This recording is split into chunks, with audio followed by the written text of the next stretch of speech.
we tried to give it a cracking headline, and so as you said, thank you. I will keep my introduction to nothing because I only have 8 minutes, which is like the biggest challenge of transporting something complex to you.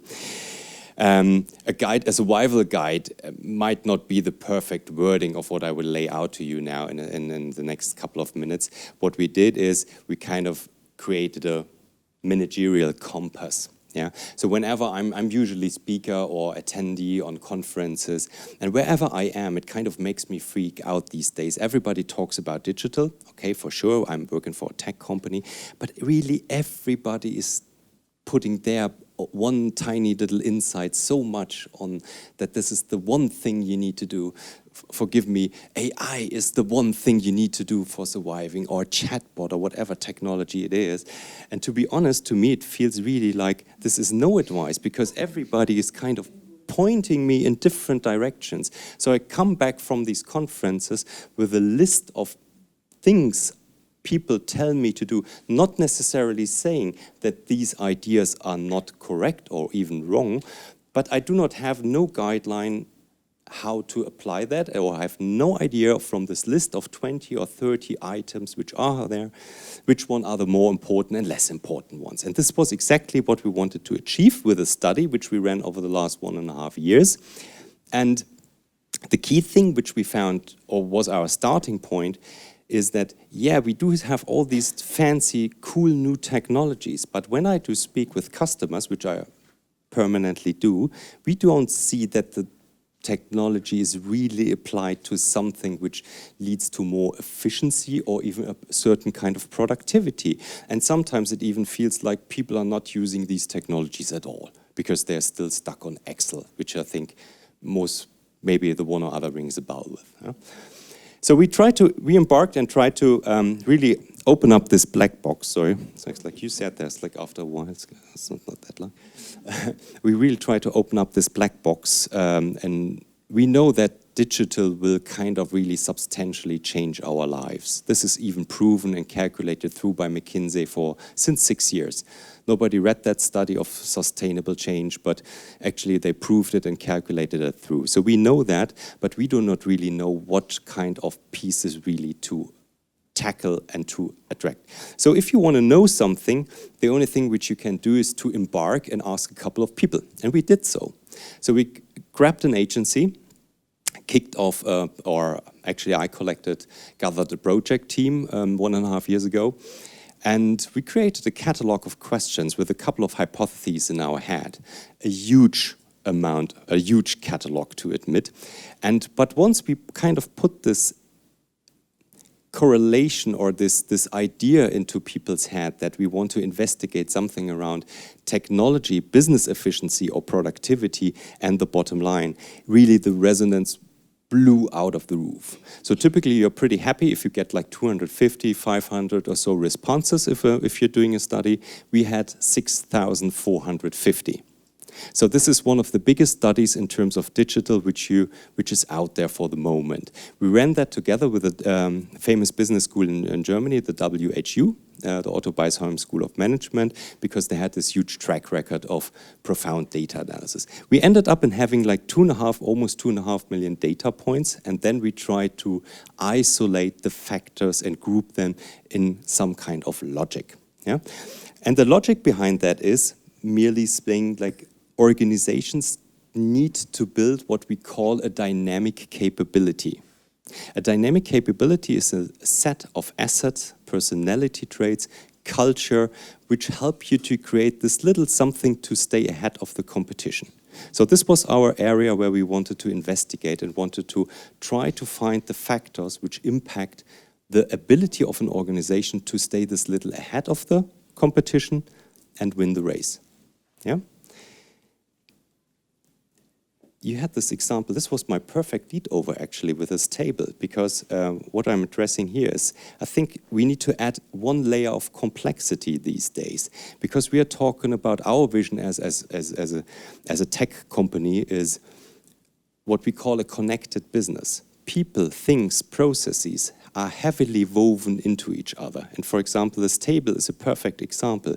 You do not document anymore with your own writing. You just speak to, into, in this case, in the Alexa. Another example, for example, in HR would be that, for example, if you have various interviews over a day, you do not even know anymore how the first guy looked you interviewed. You just log, for example, the results in your smartwatch with a little voiceover. This is already in place. So we're using an interwoven technology.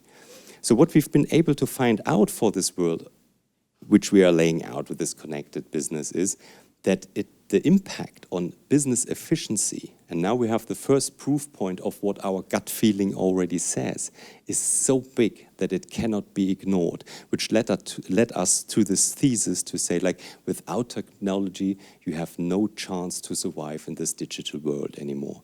But, and this was the other key finding, it is not only the technology, it is the technology plus additional components which unfold the power of technology. And this was one of the key essences of the study. Why are we going to do that? Because we want to have great teams. We know that there's something in place with leadership and leadership styles, and we want to have an engaged population or some entrepreneurial spirit. So we want to have a vibrant community of ideas and doing something on the one hand. And on the other hand, we want to have a certain kind of flexibility in organizations and in the workforce, meaning where they are located as well as what kind of jobs they are doing. So having said so, this is the reality I'm encountering.